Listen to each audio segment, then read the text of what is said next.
আসসালামু আলাইকুম ভিউয়ার্স, আপনারা দেখছেন যে আমার পাশে একটা অসহায় ছেলে বসে আছে। তা আমি এবং আমার মিজান স্যার সাথে রানা, আমরা এখানে তিনজন মিলে চা খাচ্ছিলাম। এটি হচ্ছে চাঁপাইনবাবগঞ্জ রেল স্টেশন। তো চাঁপাইনবাবগঞ্জ রেল স্টেশনে আমরা এই যে বটের গাছের নিচে বসে চা খাচ্ছিলাম। হঠাৎ করে এই ছেলেটা আমাদের সাথে আসে আমাদের এখানে এবং এসে বলে যে ভাই 10 টাকা আলা দেন, তো ভাত খাবো। তো ওনাকে জিজ্ঞাসা করলাম যে আসলে তোমার বাড়ি কোথায়, কী করো না করো। তো উনি যেটা বলছে যে ওনার বাড়ি নাকি খুলনা এবং উনি থাকে রাজশাহীতে রেল স্টেশনে। ওনাকে বললাম যে তুমি কি আমার সাথে যাবা কিনা, যদি যাও তাহলে বলো, তাহলে তোমাকে খাওয়া দাওয়া সবাই পোশাক আশাক দেবো, কোনো টাকা দিতে পারবো না। হ্যাঁ, এতটুকুই তোমার জন্য আমি হেল্প করতে পারবো। তো উনি এতে রাজি হয়ে গেছে। আচ্ছা তোমার নাম কি, নামটা বলো তো। হ্যাঁ, ফরিদুল। তোমার বাড়ি কোথায়? খুলনা। তোমার আব্বার নাম কি? আব্বুর নাম আলিফ। আলিফ। আর তোমার আম্মুর নাম? সাফিয়া। হ্যাঁ, সাফিয়া বেগম। সাফিয়া বেগম। সাফিয়া। আর তোমার দাদার নাম? পিরালি সর্দার। হ্যাঁ, পিরালি সর্দার। পিরারি সর্দার। আর তোমার নানার নাম? দাহাপার। হ্যাঁ, নাদুপার। নাদিপার। নাদুপার। নাদুপার। তোমার খুলনা কোন জায়গায় বাড়ি? চালনা দাগুপ থানা। চালনা দাগুপ থানা। দাগর থানা। দাগর দাগর দাকুপ। দাকুর দাকুর থানা। দাকুপ থানা। দাকুব দাকুব থানা। এই যে তোমাকে যে বলছি যে তুমি আমার সাথে যাবা, তুমি তো না খেয়ে ঘুরে বেড়াচ্ছ, তুমি যেতে রাজি? হ্যাঁ, তোমাকে কোনো টাকা পয়সা দিতে পারবো না, শুধু তোমাকে পোশাক আশাক দেবো আর খাওয়া দেবো। তুমি যাবে? হ্যাঁ, তোমার মা বাপ নাই? তোমার মা বাপ কী হয়েছে? মারা গেছে। তুমি যে বললা তোমার মা আর একজনের সাথে বিয়ে হয়েছে, এখন মারা গেছে বলো, বাপ মারা গেছে, চলে গেছে অন্যজনের সাথে। স্যার এই ছেলেটাকে কি নিয়ে যাবো? স্যার নিয়ে যান, 2-4 দিন অবজারভেশনে রাখেন, জি, দেখেন বিশ্বস্ত কিনা, তারপরে তখন বিবেচনা করা যাবে। জানা তুমি কি বলছো? যেতে চাই তাহলে নিয়ে চলেন। যে জেলা নিয়ে যাবো। তুমি কি যাবা, যেতে আমাদের সাথে যাবা? পালা টালা আবার যাবা না তো? তুমি যেগুলো বলছো সেটা সত্য বলছো না মিথ্যা বলছো?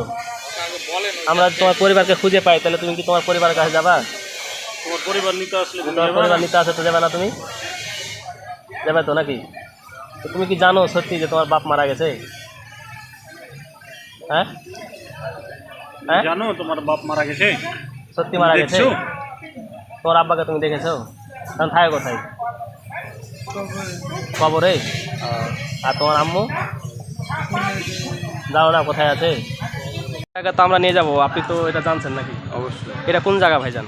এটা হলো চাঁপাইনবাবগঞ্জ রেল স্টেশন। জি, আমরা তো আপনার দোকানে চা খেতে বসেছিলাম এবং আপনার সামনে তো ওনাকে সব প্রশ্ন করলাম। উনি কি বললো একটু বলেন তো।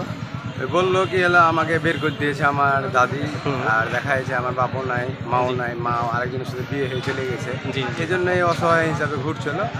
আমাদের খারাপ লেগেলো, আমরা আপনাকে বললাম কি ভাই দেখেন কোনো ব্যবস্থা যদি করা যায়, কোনো কর্মে লাগা যায়, সেই জন্য আপনি হলো ওর কথা শুনে রাজি হলেন এবং নিয়ে যাবেন এবং সহযোগিতা করবেন। যতটুকু চেষ্টা আছে আপনি চাইবেন কি ভালো হোক কিছু। অবশ্যই। আপনার নামটা কি? আমার নাম সাগর। সাগর নাম। তো শুনতে পারলেন যে সাগর ভাইয়ের দোকানে আমরা বসে চা খাচ্ছিলাম চাঁপাইনবাবগঞ্জ রেল স্টেশনে। আর এখান থেকে তাকে আমরা নিয়ে যাচ্ছি। আর আপনারা যদি কেউ অবশ্যই তাকে চিনে থাকেন, অবশ্যই আমাদের ভিডিওতে আপনারা কমেন্ট করে বা জানাবে এবং তার পরিবারকে খুঁজে পেলে অবশ্যই আমাদেরকে জানাবেন। আমরা তার পরিবারকে ফিরে দেওয়ার চেষ্টা করব। পরিবার না থাকলে তো আসলে কিছু করার নেই নাকি? হ্যাঁ, তো ঠিক আছে, ঘটনা সত্য কি মিথ্যা আমি বলতে পারছি না, তবে ছেলেটাকে দেখে আমার খুব মায়া লাগছে। কারণ তিনি প্রথমে এসে বলছে যে আসলে আমি সকাল থেকে কিছু খাইনি, আমি না খেয়ে আছি। তো ওনাকে আমি বললাম যে চলো তাহলে আমি তোমাকে নিয়ে যাচ্ছি, তোমাকে খাওয়া দাওয়া সবই দেবো। আপনারা যদি ছেলেটাকে চিনে থাকেন তো অবশ্যই তার যদি বাপ মা বেঁচে থাকে তাহলে আপনারা জানাবেন আমাদের ভিডিওতে। এবং আমি কতটুকু সঠিক বা ছেলেটা কতটুকু সত্য বলছে এটা বুঝতে পারছি না। ছেলেটা আনুমানিক বয়স হয়তো বা 14 বা 15, বয়স কত হবে? 16। ছেলেটার বয়স 16 বছর। তিনি লেখাপড়া করেনি বলছে, একদিনও লেখাপড়া করেনি। এবং তিনি যেটা বলছে তিনার বাপ মারা গেছে, মা কোথায় আছে সেটা জানে না। তার খুলনা বাড়ি। কতদিন হলো?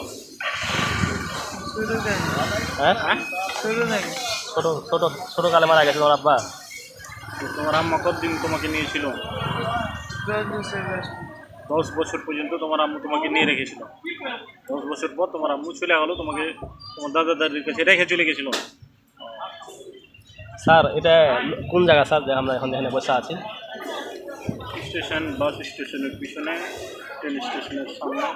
চাঁপাইনবাবগঞ্জ। এটি হচ্ছে চাঁপাইনবাবগঞ্জ রেল স্টেশন, মহানন্দা বাস স্টেশনের পাশে যেটা রেল স্টেশন, সেই রেল স্টেশনে আমরা এই জায়গাতে আছি বর্তমানে। তো আমি তাকে নিয়ে যাবো। তো এনার নাম হচ্ছে ফরিদুল ইসলাম। আমরা এই যে এখানে যে চা খাচ্ছিলাম এই চায়ের স্টলে, এবং এই যে দেখছেন ট্রেন দাঁড়িয়ে প্ল্যাটফর্ম, আমরা এখানে ছিলাম। তো তিনি আমাদের কাছে এসে তিনি অনেক কান্নাকাটি করছে এবং বলছে যে আমার কেউ নাই, আমাকে খেতে দেন, আমি দুপুরে না খেয়ে আছি, ভাত খাবো। তো যাই হোক, তার কথাবার্তা শুনে আমার খুব কষ্ট লেগেছে।